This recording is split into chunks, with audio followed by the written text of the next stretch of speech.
हामी चाहिँ अब यो तेह्रथुमको लिम्बू बिहाको बारेमा कुरा गर्दै गरेको। यहाँ चाहिँ जाँड छान्ने क्रममा चाहिँ के अरे आमा लिम्बू लिम्बुनी तरुनीले के अरे के हल्लुड तानेको जस्तो अरे जाँड छान्ने र हल्लुड तानेको जस्तो अरे कि।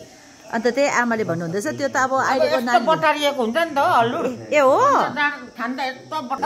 ए त्यस्तो भनेको हल्लुड भनेको चाहिँ खासमा के रहेछ आमा? के अरे गोरु जोत्ने हो हलोलाई तान्ने। ए गोरुको भित्रमा चाहिँ जुवा हुन्छ, त्यो जुवादेखि चाहिँ त्यो हल्लुड आएको हुन्छ। त्यहाँदेखि हलोबाट पनि के भन्छ त्यसलाई त त्यहाँ त्यो हल्लुड चाहिँ त्यहाँ अल्झाउँछ। ए हल्लुड भनेको चाहिँ छालाको बन्नेको हुन्छ, बेटारिएको हुन्छ, बटारिएको हुन्छ। दुईपट्टि यसो दुलो हुन्छ दुईपट्टि। अन्त त्यो हल्लुडले चाहिँ अन्त के अरे जाँड चाहिँ कसरी छान्नेको भनेको चाहिँ के भनेको त बुझिनँ मैले।